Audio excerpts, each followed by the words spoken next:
On Locked On Phoenix Suns, part of the Locked On Podcast Network, and I'm your host, Brendon Kleen. I cover the Suns in the NBA at SB Nation as well as Dime Magazine, and you can follow me on Twitter at BrendonKleen14. But follow our show on Twitter at Locked On PHX Suns as well to follow through the NBA Finals. That's what we're here to talk about. We're trying video for the first time. I'm joined by my man Brandon, as always, on most of these recap shows lately. And we're here to talk about the Suns beating the Milwaukee Bucks 118-105. We'll get into why Chris Paul being aggressive was so huge for this team. We'll talk about all the ways that the Suns dismantled the Bucks defense, basically any time that Milwaukee tried anything. But let's start with our main takeaways here, Brandon, because we saw Giannis Antetokounmpo was a game-time decision after being doubtful in the early part of the day. The second injury report, which I don't even know why there are two injury reports, he upgraded to questionable. So he comes out, he looks good. What do you make of him playing, and then also what he looked like? Yeah, the injury update today was kind of a roller coaster from the Bucks side and all the national reporters. So he definitely looked a lot healthier than I thought he would, and I'm happy because I think it's going to make the series a lot more interesting and competitive. So that chase down block was ridiculous. Some blocks by James flashbacks, and saw that on Twitter all over the place. But overall, great performance by the Suns. I think that's honestly probably the best that the big three have played together in the playoffs all at once. So just an all-around great game, and another podcast, another great game to recap. So seems like I've hit the jackpot lately. So you are the lucky charm. You are the lucky charm. Before we get into any more of this, folks, today's episode is brought to you by Spotify Green Room. Download the Green Room app and join us every single Friday afternoon to get in on the action. But yeah, let's get more into this game because again, Giannis 20-17-4. The Suns win by 13. Giannis is just a +1, plays 35 minutes, which you'd think with Middleton playing 45, Drew Holiday playing 40, that ideally, if Giannis was fully healthy, he would have played more. But I also think at the same time, like, the reality is, I think there were people who felt like, a compromised version of Giannis, a Giannis who can't go 100% was going to hurt the Bucks. I never really understood that. I think him being able to maybe play fewer minutes, but still be aggressive, still be assertive, that version of him, of a two-time MVP, is more than enough to make this a competitive series. This game was competitive. What I think made the difference, though, is the Suns just came out with the game plan. They looked more poised. They looked more ready for this. And as we've seen them do when they're at their best, had a big first quarter with 30 points. What did you see early from the Suns? Were you expecting a big start? Were you expecting nerves? What did you make of the first quarter for them? Yeah, it was a little bit of both. Just kind of like that, the nerves, like playing into the crowd and all that. Just a lot better start than that Clippers game when it went down 20-5 early with some of those same nerves. So it seems like game one, they're just ready to go. They've won every single game one of every series so far.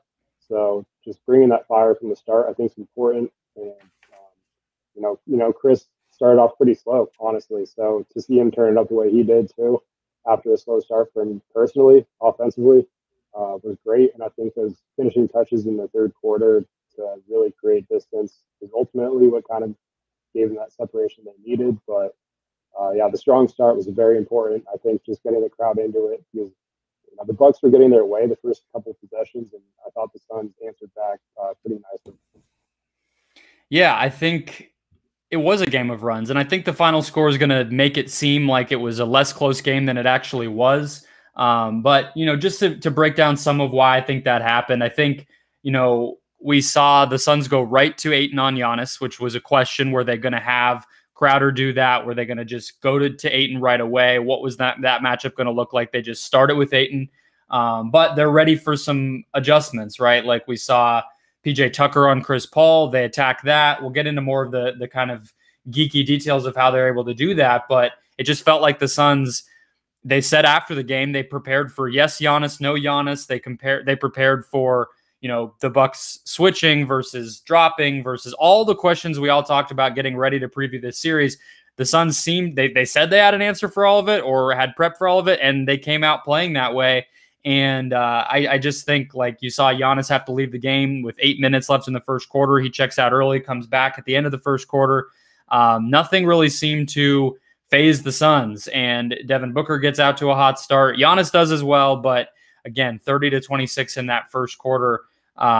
We got to talk about this crowd, though, because I really do think in these moments it does make a difference early in a game when there might be some nerves, when there might be, some hesitancy. Everybody but Jay Crowder is in their first finals in the building that tonight, and so I'm curious what it felt like for you in the arena or at home, and then I'll give what it felt like in the arena, which I'm sure people can guess. Yeah, so I've been to every series so far, and it seems like it's just progressively gotten louder and louder. So I had some question marks about the finals. I'm thinking, it's pricing out all the loud fans and all that. So I was like, we'll see. I'm sure people will be hyped, but I'm not sure if it's going to be on the Denver level or even the Clippers level. But it was past both those. I think you could hear it on the TV. Just the first time Giannis went to the free throw line, the announcers were trying to talk.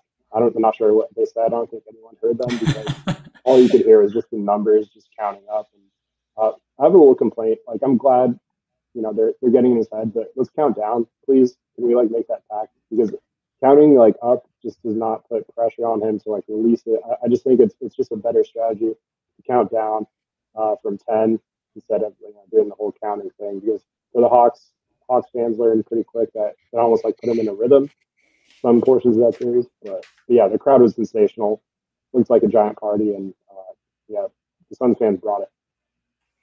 They did, and you nailed it. I think you're right on counting down, but the Suns fans were ready to count on Giannis. They were completely freaking out from the moment that Al McCoy's voice rang out for the pregame video, which was a cool touch from the Suns content folks. And I do think it made a difference. I think it made a difference in how the Suns were able to get out to a good start, to feel comfortable, to feel confident. I mean, Chris Paul said he's so engaged with the game he doesn't notice, but I have to think guys like Cam Payne or DeAndre Ayton, Mikal Bridges, who you can tell feed off that type of stuff. I'm sure that it made a difference. But just in general, the Suns had an answer for every single thing that I think the Bucks wanted to throw at them. We can get into later if maybe Mike Budenholzer should have tried a little bit more, things that maybe the Suns were not so ready for. But despite Giannis coming in kind of last minute, and despite the Milwaukee trying some interesting stuff,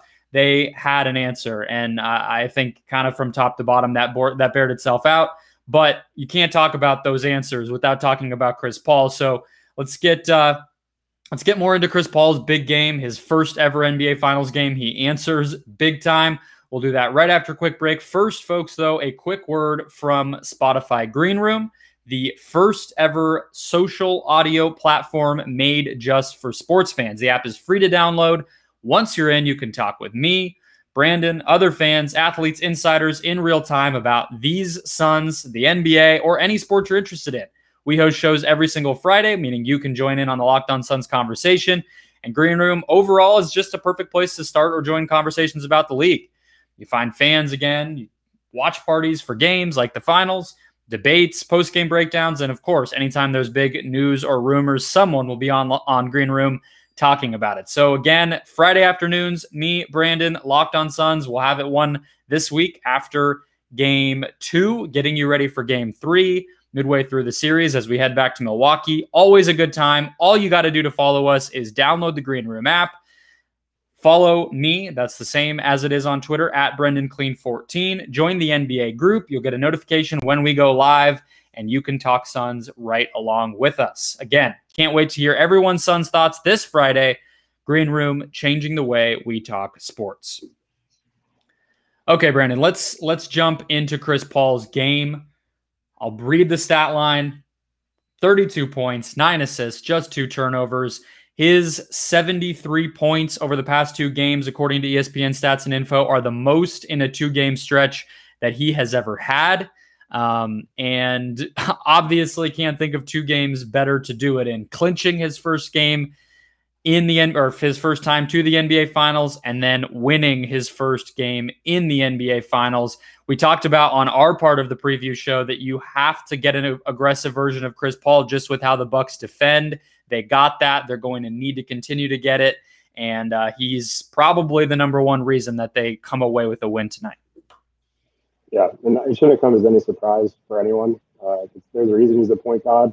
I don't think the question's ever been, can he produce in the finals? It's just been a tough road for him to get there with all the things that's happened in the past. And even this series, I mean, the shoulder injury, going through COVID protocols and, fracturing some bones in his hand. And tonight, landing awkwardly on the ankle, that was a scary moment that thought they dodged a bullet. And, I think that looked worse on the broadcast than it did in the building, because I saw a bunch of people on Twitter freaking out, and he was good.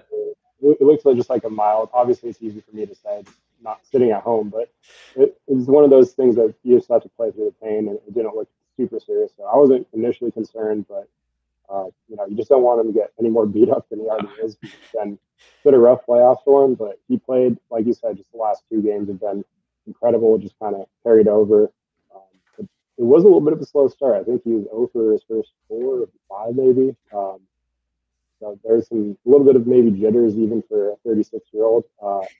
But overall, yeah, classic Chris Paul game, just solidifying his legacy. And it shouldn't come as a surprise to anyone. And I think now that they're in rhythm, the Suns team is starting to finally show what they've been doing all year. And, him missing those 2 games and getting thrown in the middle of the series, the Clippers series, I think kind of threw them out of whack a little bit. So now they're picking those pieces up. And tonight, I think you saw what, the Suns that we've all come to know and love.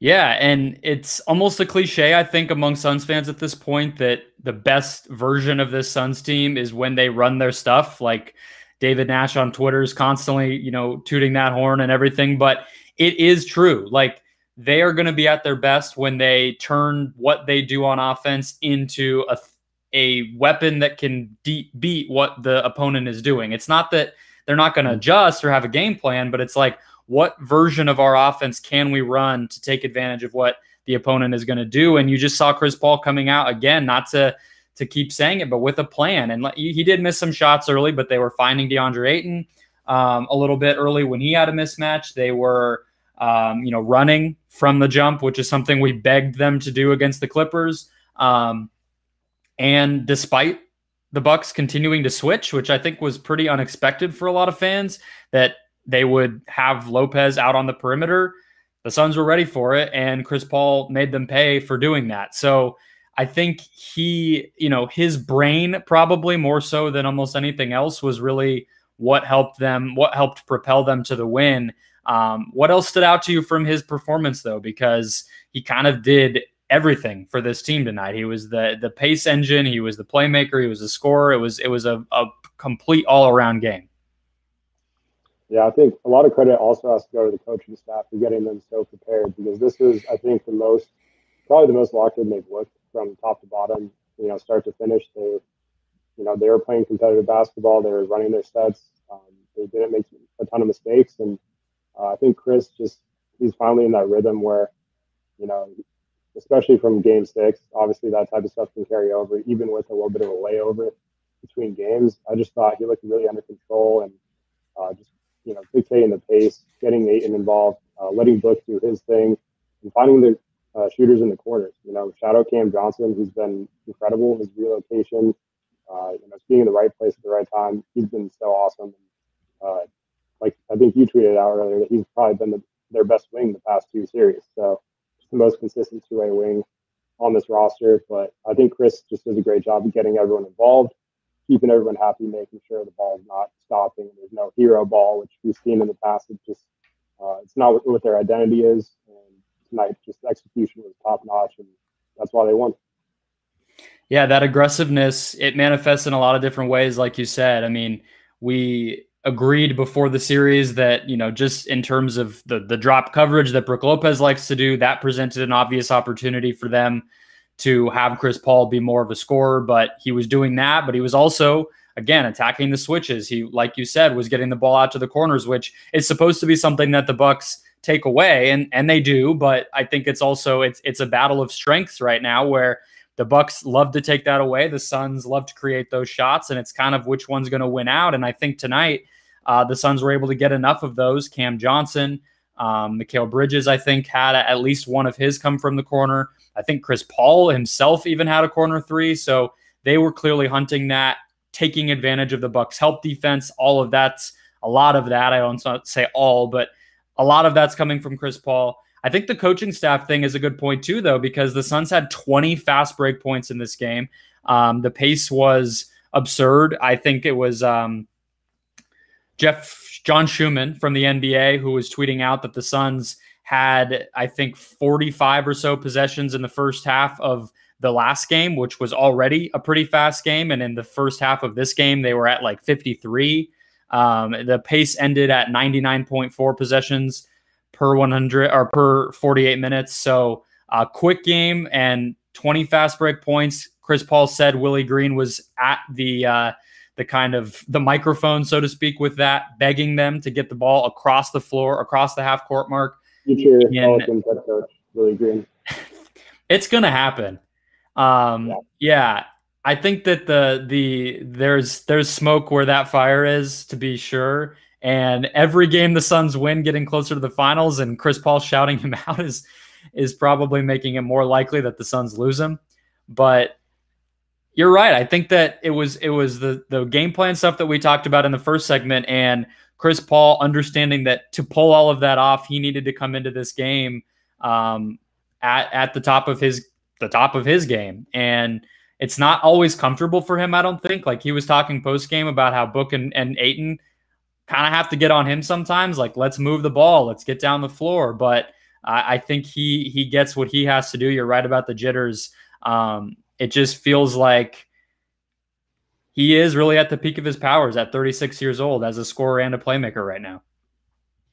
Yeah, definitely. I probably sound like a broken record. I think we both kind of beat the drum on this tirelessly, but the pace is so important. Just pushing the ball off misses, I think that's something that, especially when their offense is in like a little bit of a rut, you need to run. And you have so many wings that can slash and players that can make wide open threes. So you have to give yourself those opportunities when you're not getting easy buckets in the half court, especially against a team as big as Milwaukee, because they, like I said, they like to shrink the court, use their length, and you saw like in flashes how good that defense can be when they're set. So I think the transition games are going to be the key all series long, and the fact that Chris picked it up, and when you combine that with campaign, who's constantly pushing the ball down the court, it's a really good recipe for just a consistent offensive flow.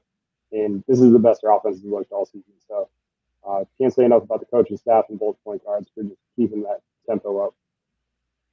Yeah, Payne is a good one to shout out as well. Back to his mostly efficient self, 10 points tonight.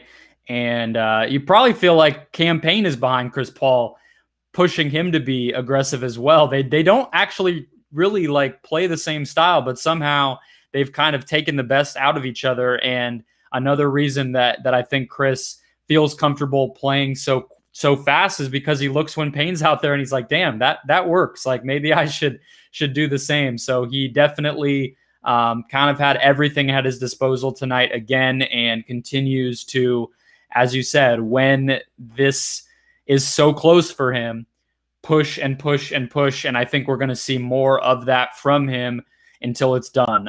But let's get a little bit geeky here and kind of break down how the Suns were able to punish the Bucks, because we talked a lot about the X's and O's of this series heading into it, and everything we've been talking about up to this point, the Suns' readiness, Chris Paul's aggressiveness, it all kind of came together with them just completely dominating whatever Milwaukee threw at them. And it's leaving me kind of wondering, what is there left for Milwaukee to do? So we'll get into that in just a second. First, though, folks, a quick word from Built Bar, the best tasting protein bar on the planet, my favorite protein bar, and the purveyors of a delicious new flavor, Grasshopper Cookie, which I've been bragging to all of you about for weeks that I got to try. Now you get to try it as well. It's only available through July 9th.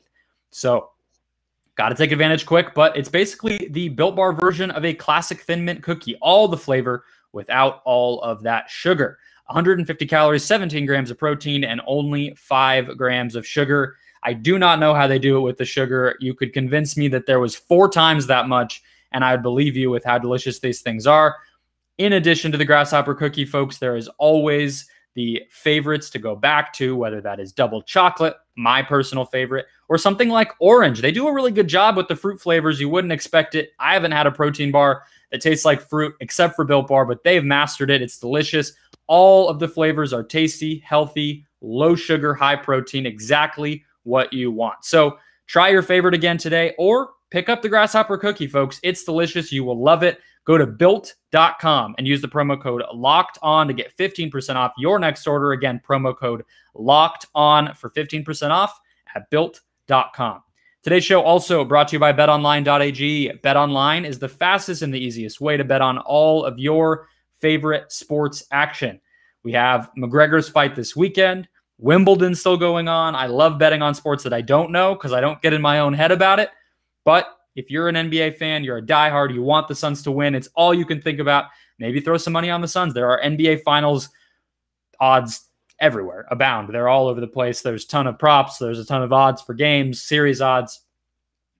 Finals MVP, I mean, I think that's probably leaned in one direction toward Chris Paul since the series started after what he did tonight. But BetOnline is your one-stop shop for all of it, folks. News, sign-up bonuses, and contest info right on their website, betonline.ag, or on their mobile app.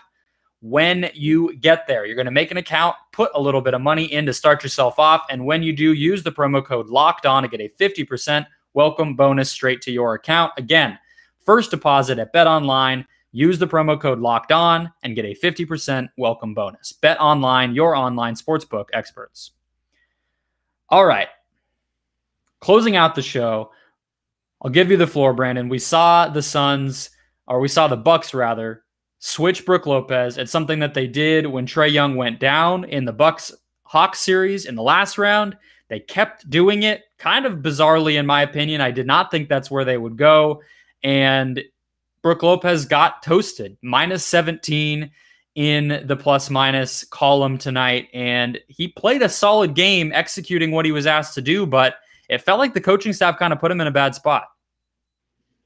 Yeah, and as good as the Bucks defense is, I said this on the last pod, I just think the Suns' strengths are just a perfect counter to what they're good at. And that's one way, just the mid-range game and feeding DeAndre on the smaller defenders that he had to shoot right over the top of. And just a combination of just, who are you going to let beat you? And the Suns just have so many people that can do that. And Mikal Bridges, he wasn't the most efficient, but the fact that he got up 13 shots, you love to see that. They need to get him more involved. So I just thought Jay Crowder, God bless his soul, going 0 for 8. He's never going to lose confidence, and he's huge defensively. But, the fact that they're getting those two guys involved and the big three all got clicking together is just a perfect recipe for, the Bucks really didn't know what to do. And Bobby Portis as your defensive anchor is also probably not the best strategy. But at the same time, they don't have a ton of alternatives. Like you said, there's not much they can do personnel-wise at this point, other than maybe trying,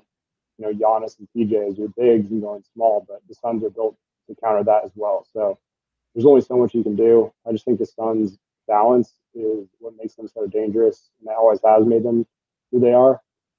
Tonight, their big three were the main guys that stepped up, but they're still getting other guys involved and making the Bucks defense honest. So, that combination just makes them really hard to beat.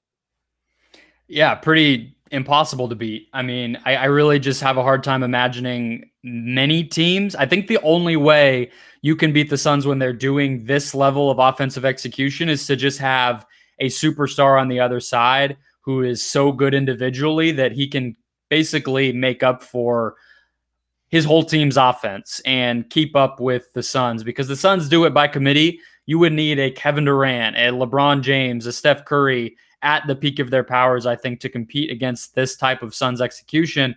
But just to break a little bit of what we really were seeing down. So I said they started switching. My notes say about Lopez came back in about the 7-minute mark for Giannis. And about this 5-minute mark is when I thought the Suns started to get really aggressive. They were putting calling for screens to get Brook. If they knew he was going to switch, so they would call for a screen with his man to get him onto a ball handler. We saw after that they attacked Portis, that they were identifying it very quickly. Then we see they try not to switch, and PJ Tucker is on Chris Paul fighting over screens while Brook Lopez drops, like we talked about, would be their default. It didn't end up being their default. They went to it in the second half, and Chris Paul is finding DeAndre Ayton on the roll in space after kind of getting into the teeth of the defense, doing a pretty good Steve Nash impression, frankly, of drawing the help from the big man and then finding the guy at the rim. And by then, the Suns had about a 20-point lead because they had basically deconstructed both strategies by the Bucks. And Paul was hot, the shooters were hot, Booker was hot, Ayton had it going, and they were running off of misses. It just kind of catapulted into a situation where the Bucks didn't have much to do. Yeah, especially when the two cams are going too on the bench, that just makes it nearly impossible. And they just brought it consistently, and that's the key with this team. And this third quarters throughout the year have been their way of creating some separation. Obviously, the Bucks fought back and went on a little bit of a shooting rampage themselves, but I just thought the balance is really nice to see, and just a crazy DeAndre Ayton stat. Like, shout out to him. I mean, that was like one of the most quiet 2020 or like near 2020 games I've ever seen, but that's what he does. He's just constantly attacking the glass. Players with 20 plus points, 15 plus rebounds on 80 plus field goal percent in an NBA Finals game in the shot clock era. Bill Russell, Kareem Abdul-Jabbar, Will Chamberlain, and DeAndre Ayton. So, make a Mount Rushmore. Yeah, let's start chiseling Camelback Mountain with their faces now.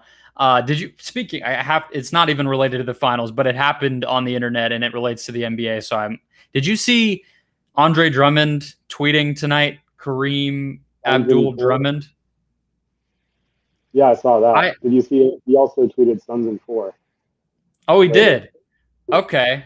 Well, I can't clown him then. If he's like selling merch comparing himself to Kareem, but if he wants the Suns to win in 4, then I guess I take back anything I said. And the Suns already beat him, so I guess we've had our fun there. But I think you just need to put the phone down. Or, I don't know. It's pretty funny though. There's a bunch of tweets that are pretty hilarious. He let's wish him the best. He has a hell of a contract negotiation awaiting him after the way that the Suns made him look. But back to some of this, like you said, the third quarter, because I do want to talk about some of the things the Bucks did well. Because like I said, it was a close game, and I think a big part of that was Chris Middleton. Middleton went on a 5-0 run in the second quarter to tie the game at 45.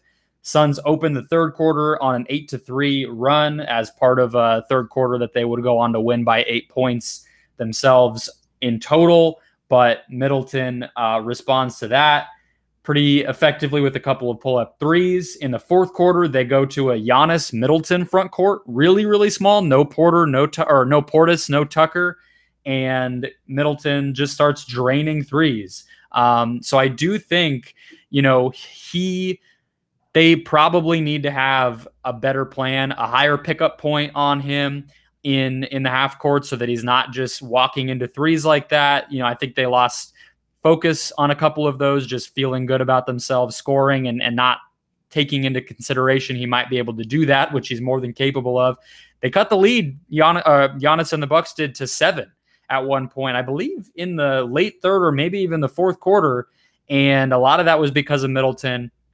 So what do you think the Bucks can exploit? What did you maybe see that they were doing that was effective? Maybe it's Middleton, maybe it's something else that we should kind of be watching out for that might make the game 2 or game 3 a little bit closer. I think going small a little more frequently, just with Giannis as your 5, is an interesting way. Just surrounding with some of those shooters that you're going to have to play anyways. So like Bryn Forbes, Connaughton, Middleton, just try to create the most spacing possible. That's probably your best chance at busting open a game and going on a run. But yeah, I think Middleton, there's a couple where he just, like you said, he walked in the threes and it was a little bit too easy for him. There's one on Crowder, another one on Bridges later in the game. So I think the Suns need to do a better job of just picking him up, making him uncomfortable, because like I said before, like he can pretty much shoot over anyone. His release is effortless, and he's a great scorer. But you do have to put a little more pressure on him. So I think just that 2-man game of Middleton and Giannis is pretty much the Bucks' only way to really create offense at this point. Drew Holiday, like if I'm a Bucks fan, like at this point, you know, they lost the game and Drew did not look great. So that's one thing they could try to bank on is like, you know, Drew's not going to play this poorly again, hopefully, for them. So that's another avenue that could come back in game 2 and make a difference if they get a better, more efficient Drew offensively. Because, you know, it was pretty rough for him, I'm not going to lie. But overall, I think going smaller and trying to stop the Suns in transition, easier said than done, but that's what they've been great at throughout the playoffs. These are two teams that are great in transition defense. So the Bucks trying to eliminate that and just, you know, finding their shooters more often.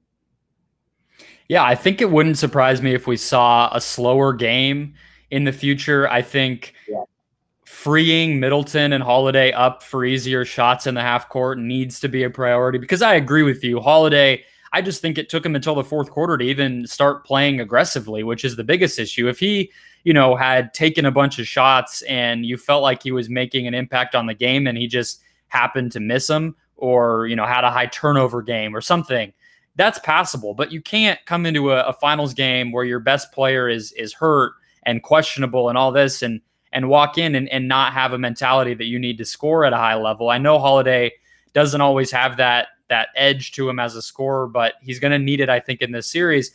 I agree with you on playing small. I actually think Pat Connaughton and Bryn Forbes like weren't as much of, you know, chopped liver as I kind of thought they might be. So, you know, with another game of prep, do we see the Suns go at them more? I mean, Pat Connaughton was exposed quite a bit, but it was a lot of, I think, Chris just feeling comfortable against him. A lot of it was like pull up threes and things like that, where Connaughton did get a hand in his face. He finishes the game a +2. So, you know, it wasn't as if he was Portis, who was a -10.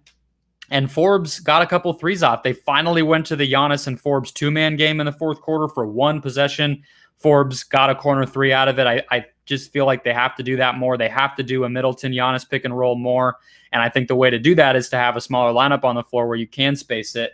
We saw the Bucks going to a Chris Middleton post up on, or like sort of like an elbow ISO more so than a post up against Chris Paul. That was like really what they were gunning for in the fourth quarter. They got some pretty good offense off of it. They also had some weird turnovers. Chris Paul just stripped Middleton once.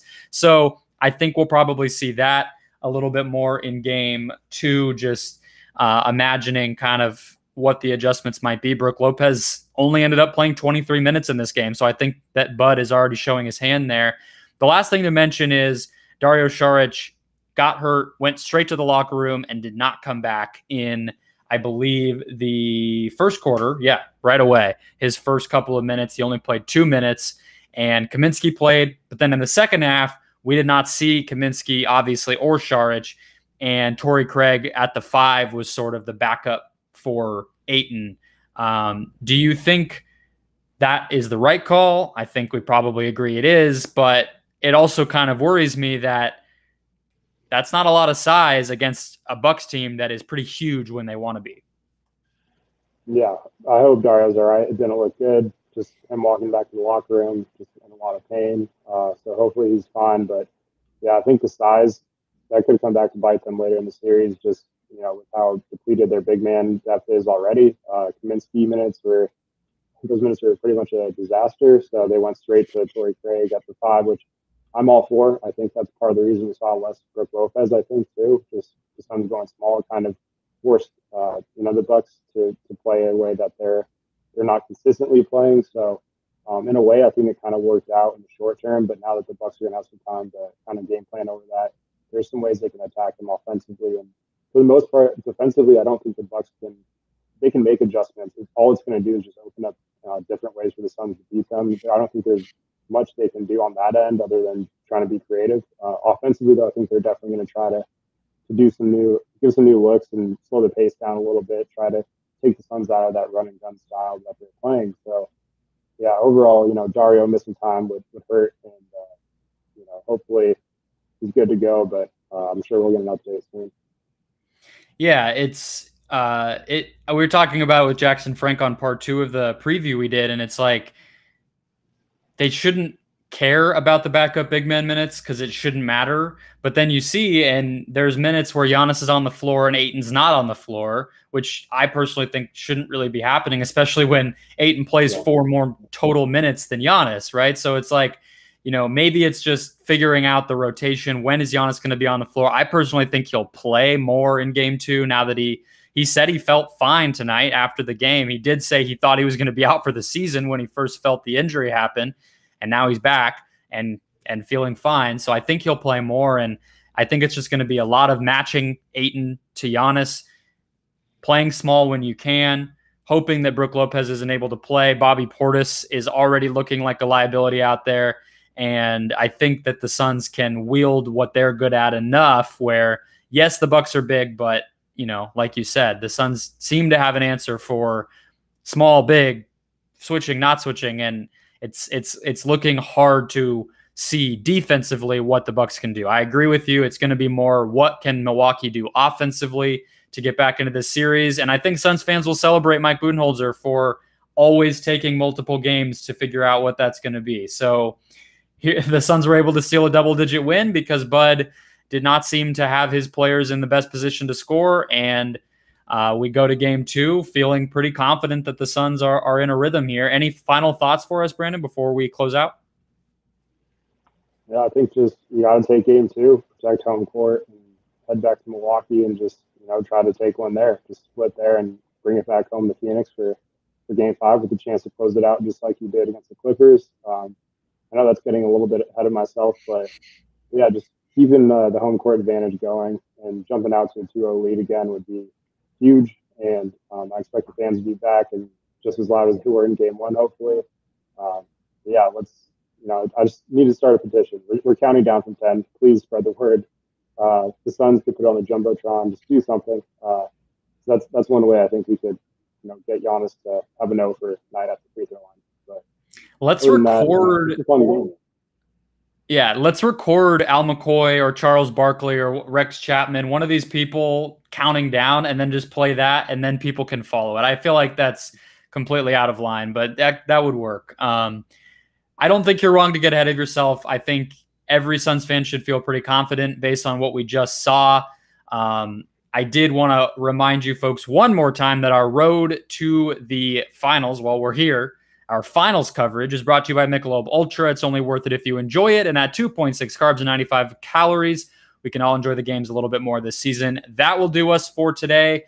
Thank you for watching. If you decided to tune in, we're trying this during these finals recap shows. Thank you to Brandon for joining me. And I will be back on Thursday getting you ready for game 2 with Gerald Bourget of Fansided. So we'll be back on video. We'll be back on the podcast talking through all of it, and savor this win, folks. It's the first time in Suns history that they have been leading in the NBA Finals. So enjoy that. Enjoy your Wednesday, and we'll be back tomorrow.